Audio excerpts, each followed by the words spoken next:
Re Maristella, in chelu se dilbella, bella se disinchelu, figlio vostro Angelo, figlio vostro Santo, si Spirito Santo, sa vedere Maria c'è la nostra compagnia.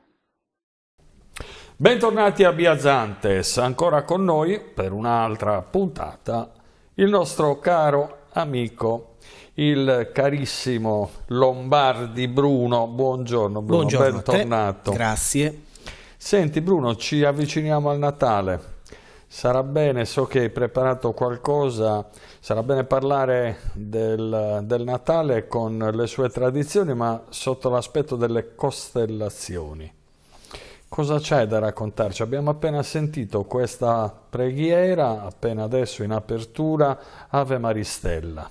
Raccontaci. Certo, questa è un'Ave Maristella in sardo, con la voce di mia madre, la mia cara madre non c'è più, e introduce appunto il discorso delle costellazioni, perché insomma faremo un quartetto di puntate, no, che ci porteranno fino al 6 gennaio, quindi ai tre re, no, della tradizione sarda, e quindi parleremo delle costellazioni in sardo e poi della stella per eccellenza, che è quella della natività. Questa poesia poi tra... Sì, è una preghiera, poesia, è la trasposizione in sardo della preghiera classica conosciuta cattolica in latino, des Ave Maristella in chelu se zilbella, bella se disinchelu, insomma, quindi vediamo che c'è già questo elemento, ma oggi iniziamo appunto con questo discorso. Ma i sardi le costellazioni nel tempo le guardavano, quali sono gli appellativi?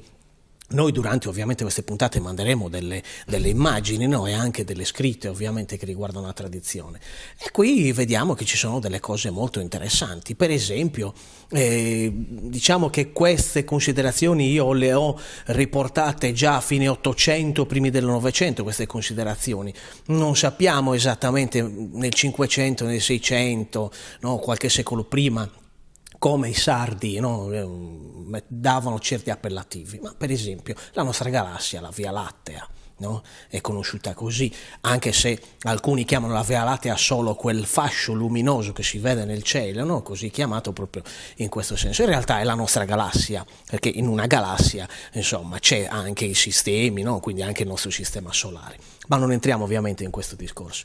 Per esempio veniva chiamata Carro Gadalza, cioè questa via dei carri, no? Chiamata in questo senso, oppure non so, nella chioma di Berenice, che è una costellazione molto bella, molto bella, si vede anche con un telescopio di bassa fattura, se vogliamo dire così, no? Che è vicina alla costellazione del Leone e anche vicina a quella dell'Ossa Maggiore. Per esempio nella chioma di Berenice i sardi vedevano a fine 800 e primi del 900 vedevano questi ammassi di stelle e alcuni davano alcuni nomi, per esempio ad una Sarughe de Santo Valentino, la croce di San Valentino. E in questi casi davano anche delle, diciamo così, spiegazioni proprie. Per esempio, se vedevano allineata così in piedi Sarughe di Santo Valentino, sicuramente ci sarà stato qualcuno che faceva qualche furto da qualche parte. Se invece non era allineata, allora tutto andava bene. Ma per esempio anche il sole, no? Il sole di solito, certo, è legato anche agli aspetti, no, del mondo dei campi, anche ovviamente, ma per esempio di solito quando c'erano queste piogge lunghissime, no, allora subito si facevano queste invocazioni, no, per cercare di vedere il sole, perché così portava un po' di ristoro, se vogliamo. La luna, per esempio, caro Graziano, è forse quella più presente quanto riguarda tra pianeti e satelliti, no? Nella nostra concezione sarda. Addirittura ancora fino a 800 per il 900 si pensava che la luna fosse avesse occhi, orecchie e bocche, e quindi ci si poteva parlare. E quindi ci sono una marea di condizioni, di preghiere, di invocazioni, di filastrocche, dove c'è questo dialogo con la luna. Se ci pensiamo ancora oggi, visto che sappiamo oggi tante cose, no? Dal punto di vista scientifico, la Luna comunque ha un influsso, no? Per esempio sulle maree, no? Sì. Quindi sembra quasi che nell'inconscio comunque anche dei sardi, no? Questo personificare un oggetto, diciamo così, celeste non sia poi così lontano da una realtà, no? Insomma, quindi di avere un'influenza da questo satellite. Ma ci sono tanti altri nomi, non so. Per esempio Venere, che è un pianeta molto importante anche in tante altre culture, non so, veniva chiamato Stella de Giogenadolzu, della cena. In alcuni casi veniva riferito anche al cenacolo, no? All'ultima cena. E le spiegazioni possono essere sempre legate a questa condizione dove alcuni di questi pianeti, anche visibili in certi momenti, no? Magari no, dell'anno, venivano considerati evidentemente in quel periodo dell'anno come un qualcosa di, come dire, di riferimento. In alcuni casi nel cielo, per esempio le comete, venivano considerate degli eventi funesti. Per esempio stava succedendo qualcosa di così particolare, se ci pensi ancora di particolare negativo. E ci pensiamo ancora oggi, si dice, no, sei nato sotto una cattiva stella, sei nato sotto una buona stella. Sì, è vero. E i sardi ancora in questo ambito riuscivano a vedere queste, diciamo così, queste fattezze. Senti, ma tu tutte queste nozioni le hai prese da testi oppure, che ne so, da qualche opera, che ne so... Sono quadri. documentate a fine 800 e 900, ma io le raccolgo anche dalle ricerche che faccio anche sul campo, negli incontri che vado, insomma, un po' in tutti i posti della Sardegna, i luoghi, quindi registro anche delle, infatti abbiamo visto all'inizio, no, quella registrazione, la mia registrazione, fanno parte appunto di tutte queste considerazioni. Poi faccio i confronti ovviamente, no, su tutte queste fonti per capire anche qual è la linea da seguire e da vedere, no? E da indirizzare ovviamente non solo in questa puntata, ma dipende poi dal discorso.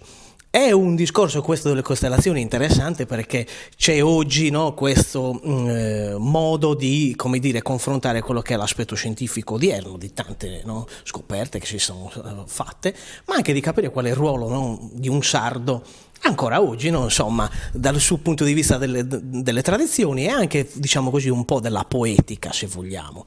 Per esempio l'Orsa Maggiore è un'altra costellazione interessante, Sugarru che è la costellazione dell'Orsa Minore, Surè quella del Leone, e quindi secondo me era interessante oggi iniziare questo percorso, no, di queste 4 puntate per far capire un po' alle persone che è così bello alzare gli occhi, no, e contemplare, visto che siamo in una terra ancora dove ci sono delle zone praticamente non luminose, quindi non c'è un inquinamento, no, da quel punto di vista, e quindi è possibile andare ad ammirare. Poi diamo così una nota di romanticismo, le coppie, no?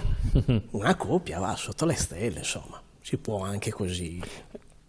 La prossima sarà la puntata che precederà il Natale e ci parlerai ovviamente di qualcosa sempre in ambito di costellazioni che riguarderà proprio Natale nel vero senso della parola.